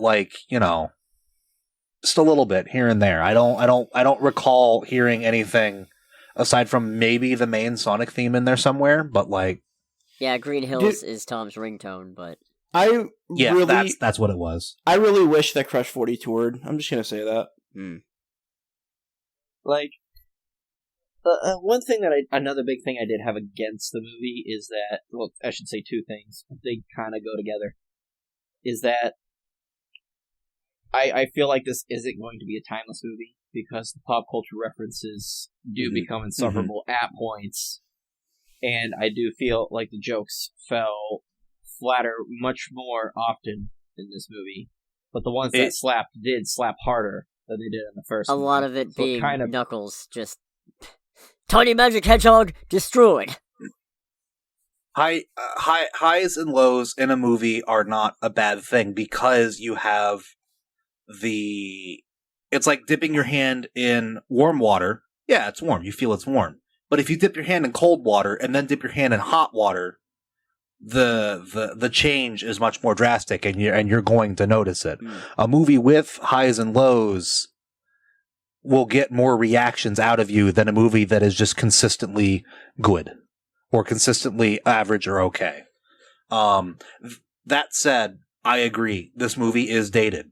We have Uptown Funk. We have and Uptown Vine Funk Me. isn't even that's dated already. It's not Honestly, even, it's like the Winter Soldier joke fell. That one right there. It was horrible. Like it was funny to me. All these topical things. Like, yeah, the floss dance is probably going to stay around, but like, I don't. It feels like a Gex bit. It like, really did feel like a Gex joke. if you know Gex. And Robotnik especially fell flat much harder in this movie. But the ones that didn't, the ones that hit super hard, so it really made up for it. But like when Robotnik, I feel like there was no balance for Robotnik in this one. He was either just really hitting hard, or he was just completely falling Robotnik flat. does better when he's doing puns instead of topical references and stuff. Mm-hmm. Like just the entire mushroom bit with the Portobello Purgatory and this shit-talking planet. No. Or like when they bring it back up again for a slight gag, it's like, need more mushroom. I was just fucking dying.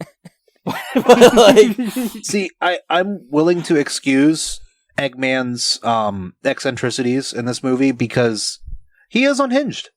He is legitimately unhinged. I mean, he was sitting there doing his own Castaway gag for a bit. For 243 days. Exactly. I don't think I could go a week without seeing another person before immediately wanting to blow my own brains out. Content warning for people who are allergic to that. But like, the man is very clearly not well. So I would not expect him to be consistently funny all the time, truthfully. And I'm willing to excuse that in this case because, again, he's unhinged. It's he's a walking pendulum. I do like how even with ultimate power, he still keeps Stone around, and I know ultimately it's most likely just because Stone is sycophantically obsessed with his genius and gives him the validation that he needs. That's what I love. But it's also nice to see that he doesn't immediately turn on the most loyal flunky he has, even though he theoretically has no use for him anymore. Mm-hmm. I absolutely love that character and what they did with him. It was a lot less cringe than I thought it was going to be. Where are you, Doctor? Just making his face with the phone. Latte art. Oh my god. Freak.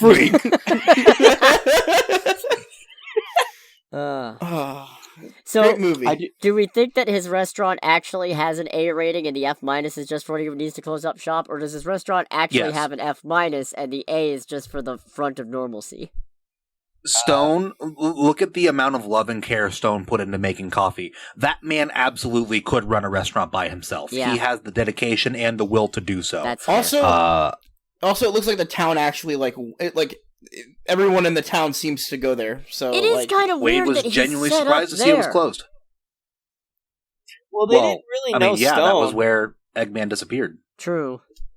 Yeah, no, they didn't really encounter Stone. It was more or less just Eggman. That would be the perfect example of why Gunn should have set up in Green Hills. Not only is Sonic there, but the government knows about Stone, so Eggman's lackey just happens to be hanging around in the same place as this alien that we're trying to keep a hold of. Should have just had an agent set up in Green Hills.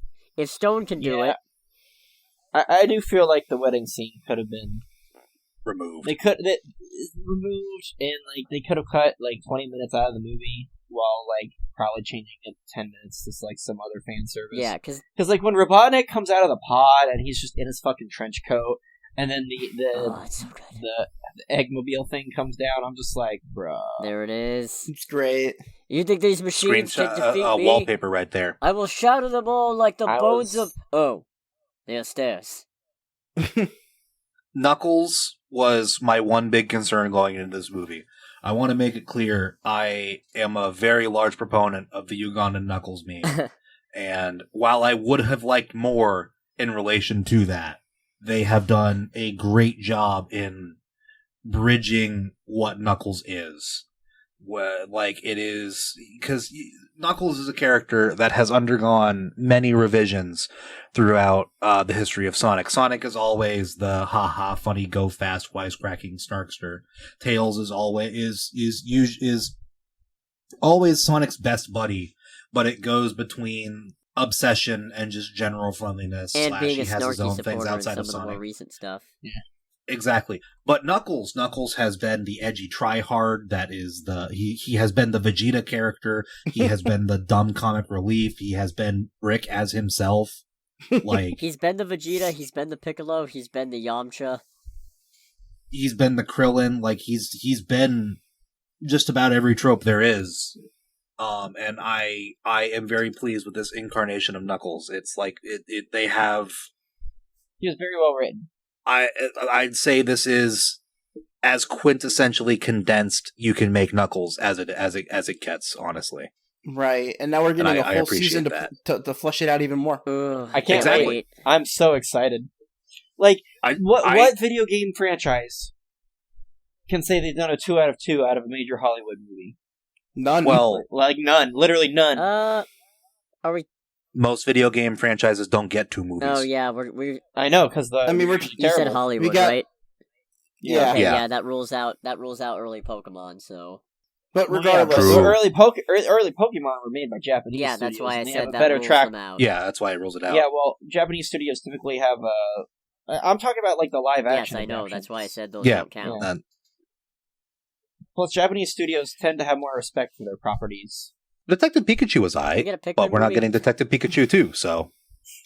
the Resident Evil movies are pretty bad, so I can't say those. Yeah. Well, most franchises don't get a movie because most franchises don't work at movies, and Hollywood, or at the very least the people who could make those work, understand that it probably shouldn't be attempted. Yeah. Uncharted Video games. But tell video that to games- Hollywood because they ran what? I would Tomb if Raider. Netflix would return Uncharted. calls. Yeah, like Tomb Raider. I think they just recently did Uncharted. I Like, can't weigh in on like Uncharted because said- it seems like some people like that one. imagine fucking up. Imagine fucking up Assassin's Creed when you Huh. can literally just pick Oh, any God. age and not ruin it, but they still managed a way to find a way to fucking ruin it. Like, For people who didn't go see Assassin's Creed with me in theaters, there was a point in the movie, and I don't remember what point anymore because I don't remember anything about that movie, but I was so bored that I discovered the theater I was seeing it in, the armrests on the seats have like weird covers with Velcro. And the reason I figured this out is because at one point during the movie, I was dedicated to trying to peel back the Velcro as quietly as possible, because I was like, whatever's under here, it has to be more exciting than what I'm watching on the movie screen.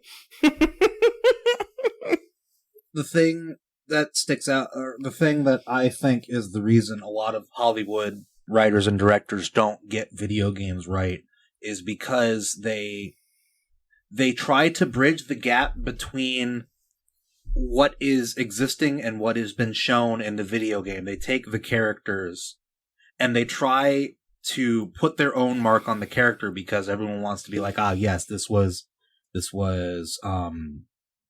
I can't think of anything. This is George Lucas's interpretation. Sonic the Hedgehog.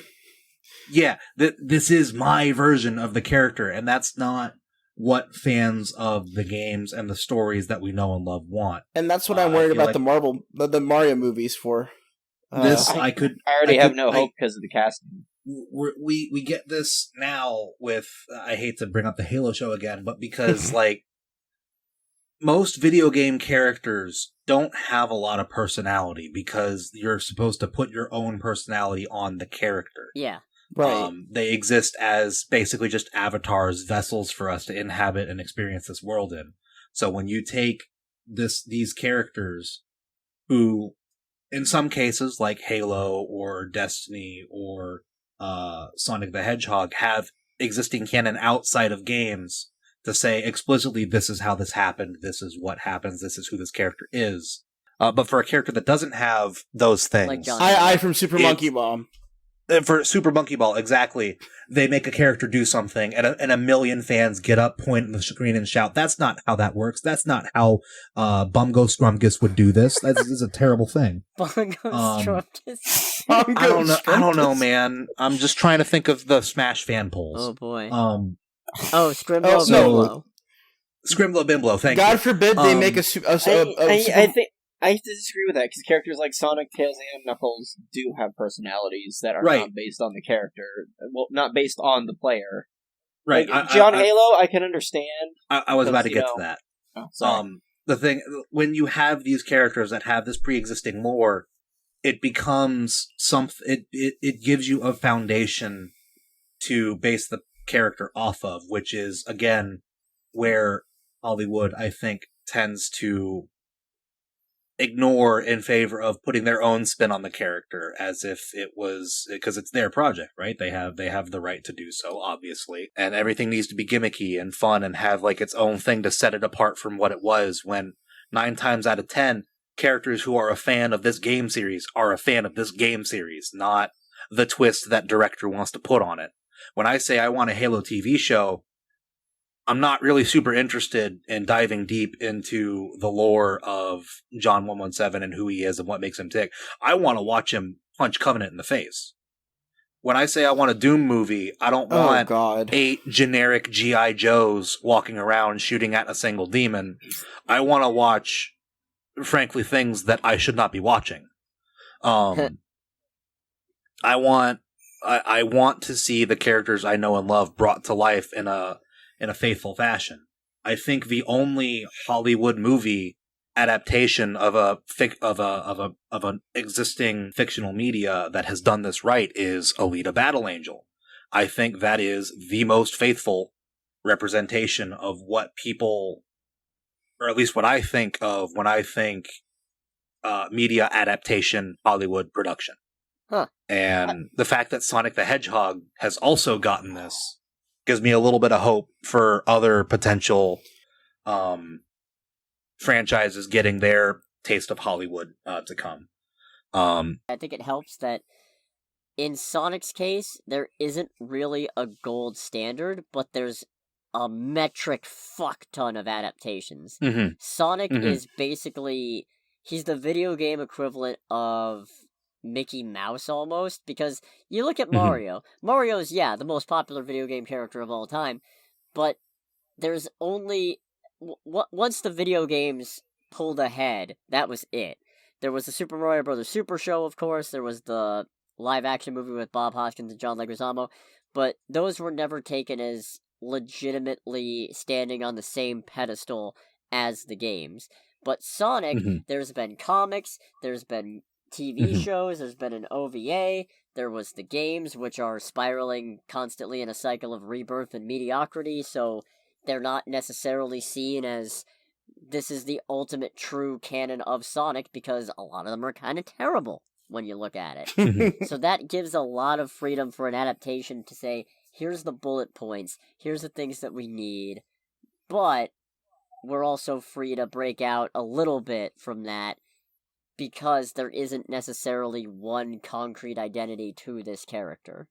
So I definitely think it helps that Sonic has a defined character, because that gives them something to latch on to, but because the lore around him is much more malleable, it frees them up to do these adaptations and take some liberties. Like, if it wasn't for the comics and what have you, I think a lot more people would be upset about stuff, and if the games were better, story-wise, I think a lot more people would be upset about the Chaos Emeralds being forged into the Master Emerald, and then when the Master Emerald shatters, Chaos didn't come out. Well, yeah, that is typically how it goes, but now we could have Chaos some other way. You could make it happen. It wouldn't be the first time. Yeah.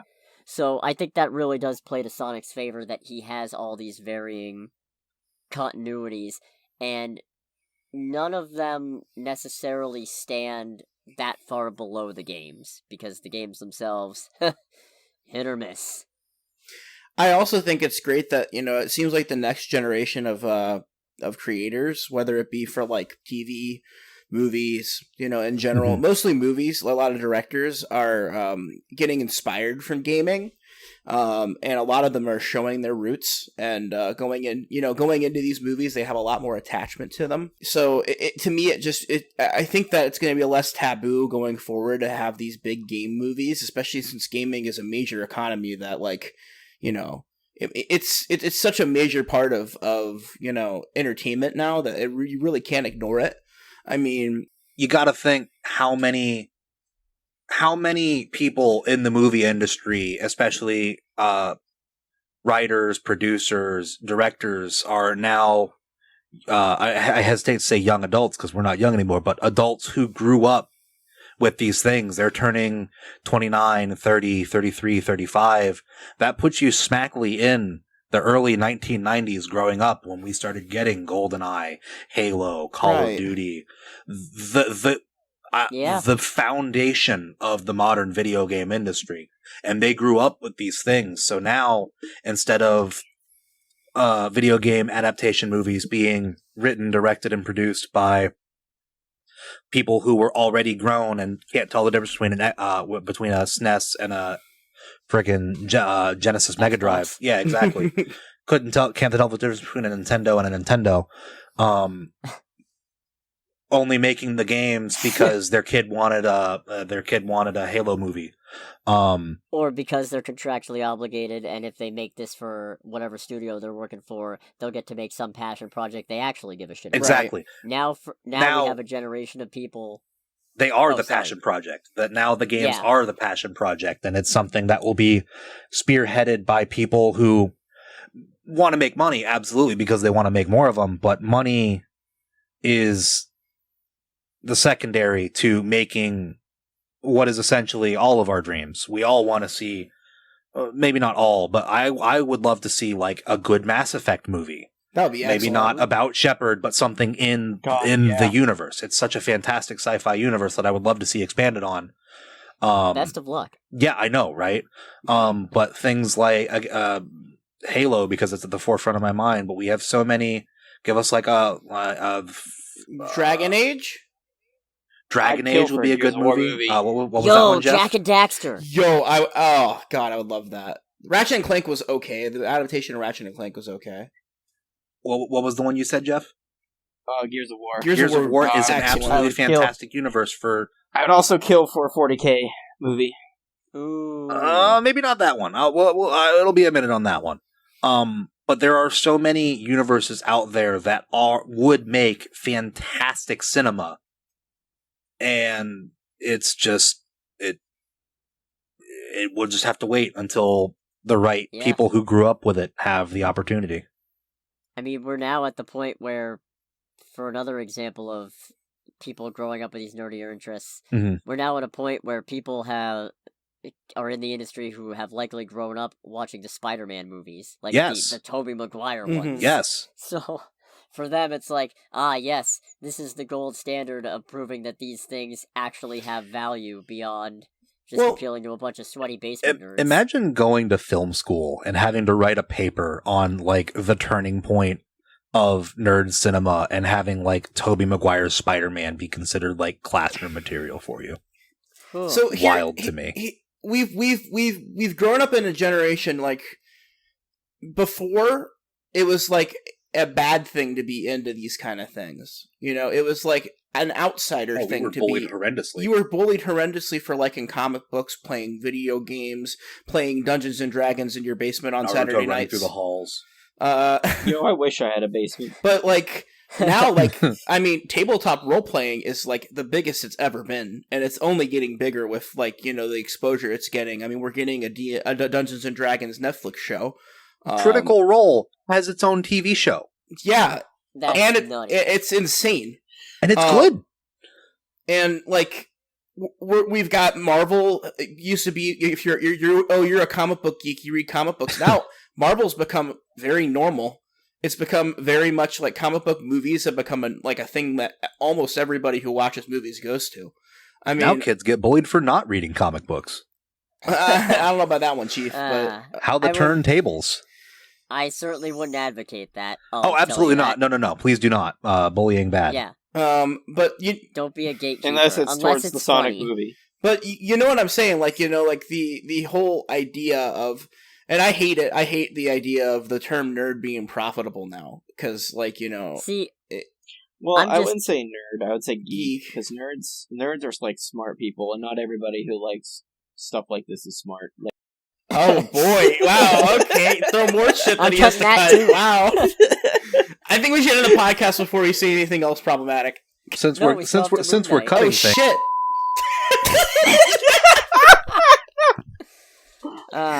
So I guess we're moving on to Moon Knight. Yeah. Sonic 2 was great. Oh Go my see gosh, it. Shit, Sonic this 2. is gonna be our longest Absolutely episode yet. fantastic. Anyways, Moon Knight episode 2. I probably should have rewatched it before this, but Same. It's excellent.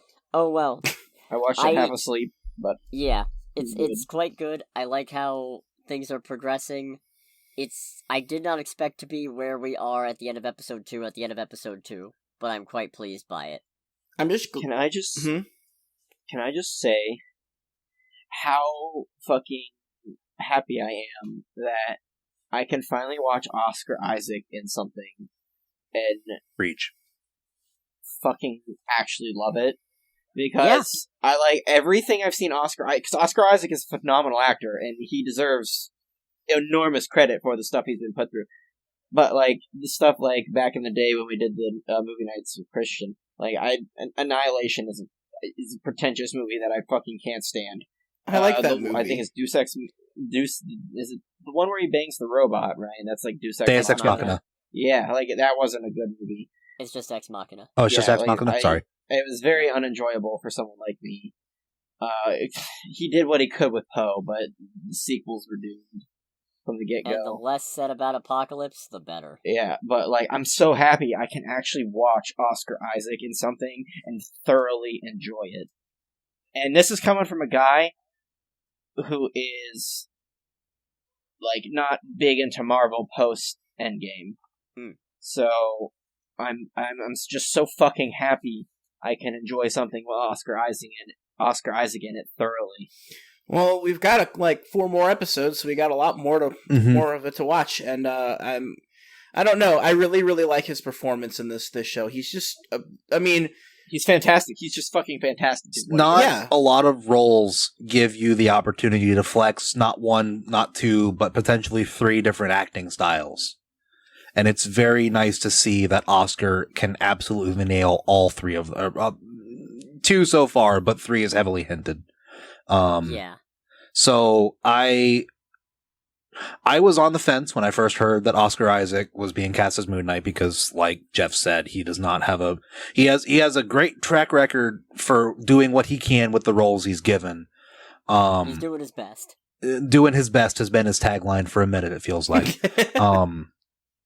But it's I am beyond pleased with his performance in Moon Knight so far. And honestly, everybody's in this show has been fantastic. They got Ethan Hawke for this. And he's Ethan excellent Hawke, too. and he is genuinely uncomfortable to watch sometimes, and I really enjoy that. I also like that they fleshed his character out from just being, terrible. Like the way that they wrote him in the second episode was very interesting. He's kind of convincing, and I like that. Like this character. He's a charismatic cult leader, just like every cult leader needs to be. But it actually This genuinely is how you felt do it, like actual cult leader Jared Leto. it just genuinely felt like he was doing an okay job telling his point of view. And that's a really good way to write a character like that. That's this egomaniacal, like cult leader. Like it was a very well done, way to write the character. And I actually applaud the writers for that, for making me question the motives of what's the name of the god again? Khonshu. Yeah. Oh, Khonshu, yes. Yeah, Khonshu. it especially helps as somebody who is... I haven't read most of the more recent Moon Knight stuff, but as somebody who is a Moon Knight fan and is at least familiar with a lot of it, it helps knowing that in the comics, Khonshu is a right bastard. So it's just... Yeah, no, I believe this guy, that Khonshu's an asshole, and I think giving him that connection that he... This is just spoilers. That he was a former avatar of Khonshu just really helps sell it. It's like, yeah, I can see somebody getting disillusioned enough with this guy, especially when he's standing there saying stuff like, break his windpipe.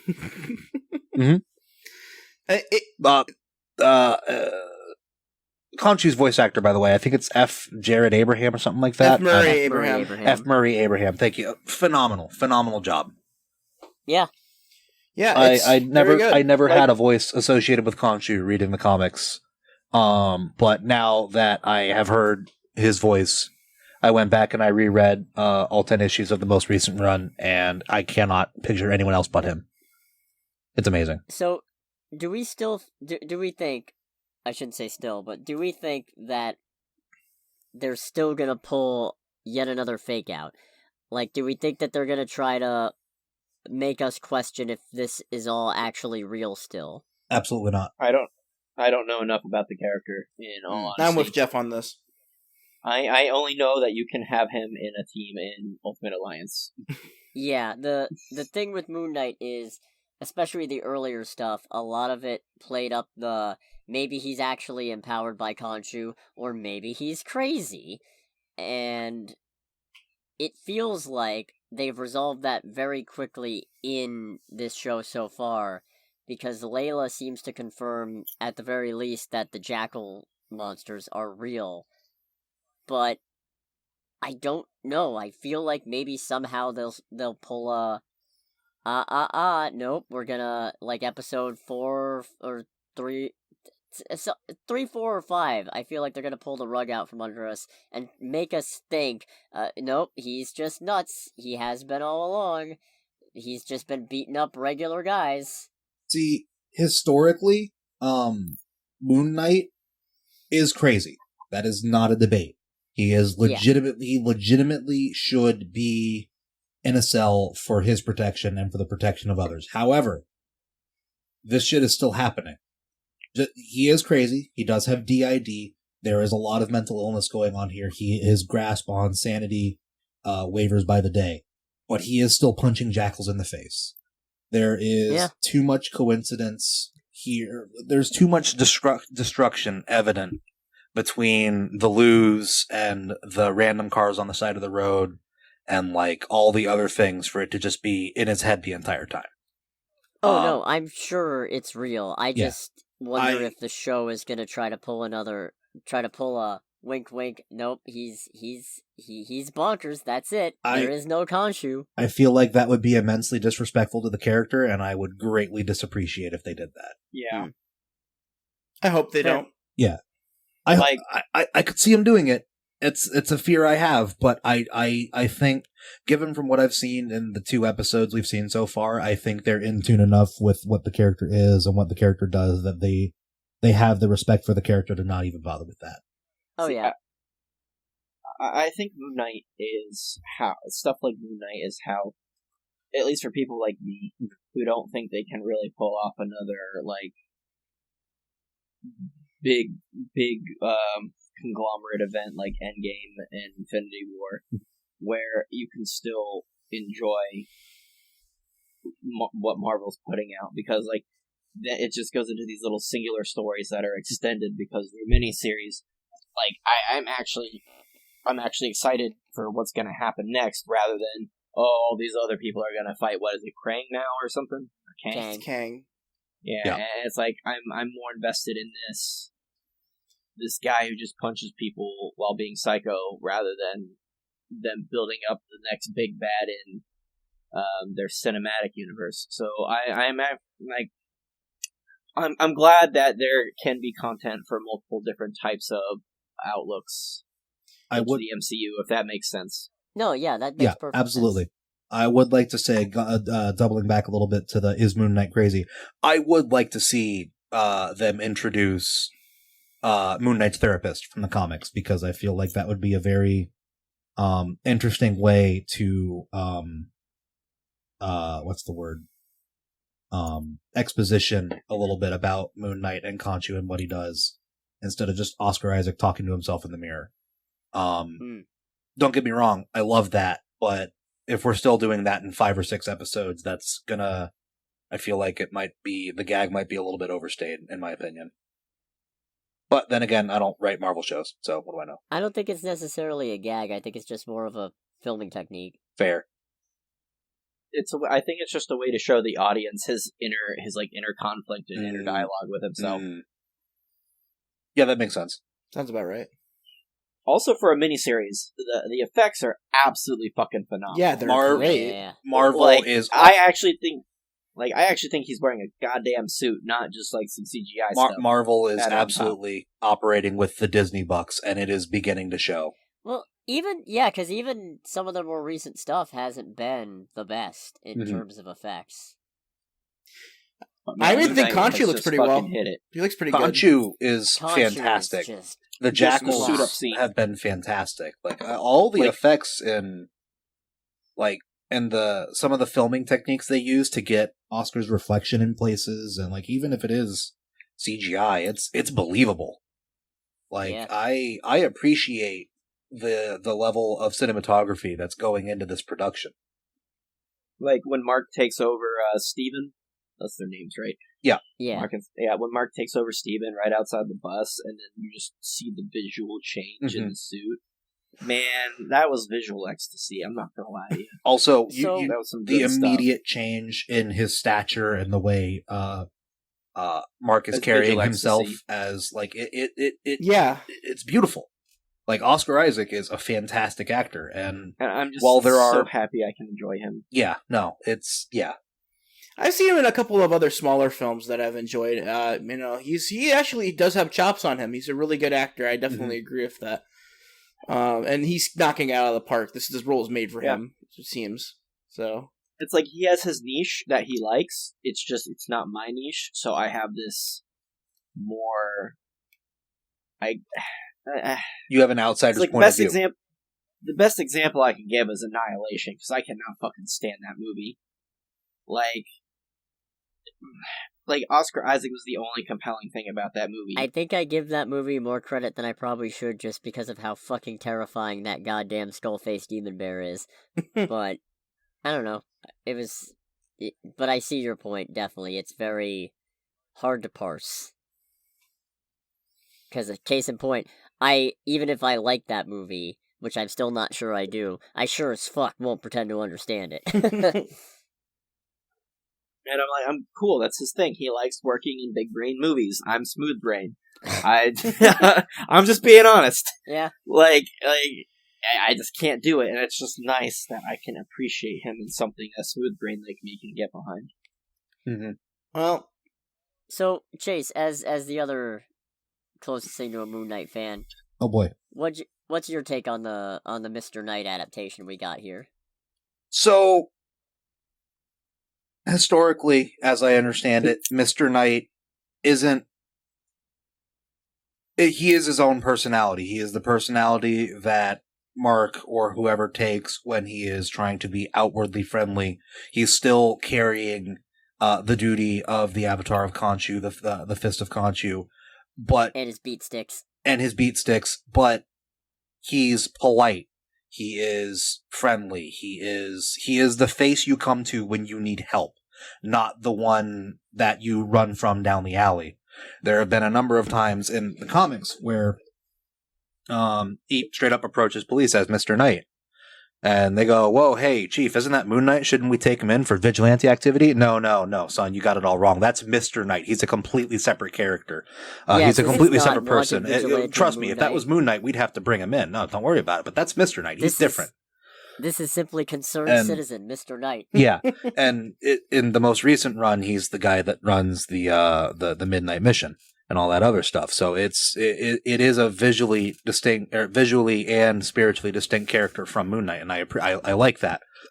That said, the suit looks fantastic, and I don't love that we're using it for laughs at this point, but I can appreciate the idea that this is Steven's version of the suit, because it again further differentiates between Mark and Steven and reinforces that these are in fact two separate people, and I like that. It makes me really interested to see what they're going to do when Jake somehow wakes up. Yeah, that's gonna be interesting. I feel like maybe if assuming he's aware of the mission and what have you, he might just also have the Moon Knight costume, but it would be nice if they'd at least give it a certain differentiation. You know what? Maybe he'll have a Moon Knight suit more like the one in the comics, where it's not Mr. Knight in an actual suit, but it's also not bandages, where he's got like an actual bodysuit and gloves and like the spiked gloves or what have you. I don't know. We'll see, I guess. You know Jake's gonna be showing up at some point. I think we've already seen him not once but twice. You think we've seen him? I think we've seen him. it is my personal theory that when they're reviewing the footage and Oscar comes out and dead eyes the camera, I think that's Jake. Because looking at how we've seen Moon Knight behave, Steven just cares about Egypt, likes his museum job, just wants to live his life.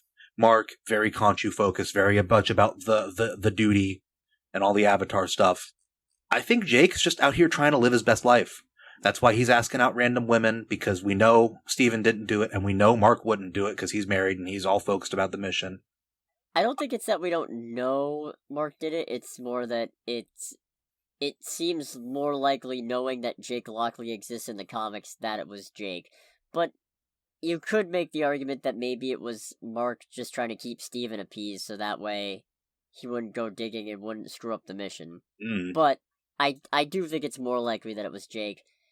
But it's always hard to guess with these miniseries, because there's always that problem of getting too deep into speculation and expecting that something is more than it actually was, like Monica Rambeau's aerospace engineer friend in WandaVision, or the constant barrage of Where Mephisto.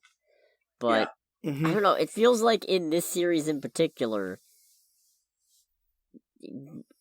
hidden answers seems likely. With what they're doing with the QR codes and everything, by the way, if you weren't aware, there are QR codes hidden in the episodes that will link you to free web versions of some of the Moon Knight comics to help you get caught up on who the hell this character is. Most interestingly, there is a scene in which a QR code is mirrored off of a piece of glass. And if you scan the mirrored one, it actually leads to issue number 1 of Dracula, fun fact. Anyway, off topic. It feels like with how many little Easter eggs and everything they're planting in the show, they want us to speculate, I think.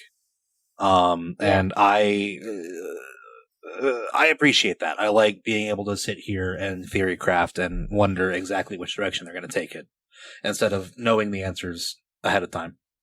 Yeah, I think it helps it with unlike with previous series. Now that we have those previous series, we kind of have a better set of how to manage expectations, I think. Because case in point, like I said, WandaVision got a little out of control there. But then you've got Loki and Hawkeye, where in Loki, it turns out, yes, that actually was a version of Kang. And Hawkeye, where, yes, it turns out they actually did bring back Vincent D'Onofrio as the Kingpin. So it's like, okay, yeah, maybe don't get too crazy, but it is possible for bigger things to happen, so just even hand. Well, we have literally We're officially at 2 hours. Actually, ironically, my recording is exactly 2 hours and 2 minutes, which is the exact runtime of Sonic 2. That's hilarious. That, but it will probably be shorter once I cut out some silent bits and ums and ahs and what have you, but we'll see. Still our longest, most extravagant episode yet. Ta-da! Ta-da! Ting tang, walla bing bang. Anybody want to add anything else before we wrap this one up? Yes. That isn't racially motivated? Never mind. Did somebody say racially motivated? Alright, good night. If I ask you to keep one thing in, let it be this. I'm not even doing this sound effect. That's just him.